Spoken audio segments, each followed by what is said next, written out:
नमस्कार, आपण पाहता हिरकणी न्यूज।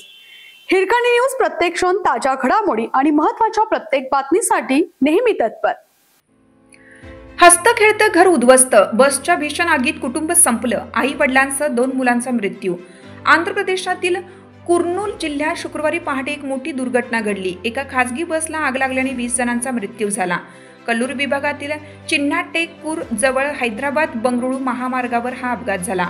बस बंगळुरूहून हैदराबादला जात असताना अचानक भीषण आग लागली। काही वेळातच संपूर्ण बस जळून खाक झाली। या अपघातात नेल्लूर जिल्ह्यातील एका कुटुंबातील 4 सदस्यांचा मृत्यू झाला। मृतांमध्ये पती पत्नी आणि 2 निष्पाप मुलांचा समावेश आहे।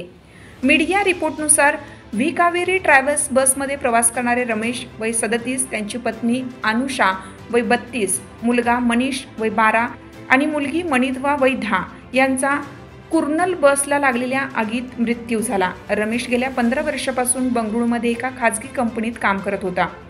ते त्याच्या कुटुंबासह सहलीसाठी हैदराबादला गेले होते।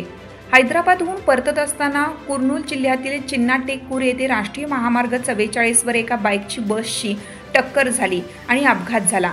या घटनेत 20 जण जिवंत जळाले, तर काही जणांनी खिडकीच्या काचा फोडून बसमधून उड्या मारत आपला जीव वाचवला। जखमींवर कर्नूल रुग्णालयात उपचार सुरू आहेत। बसमध्ये 41 प्रवासी होते।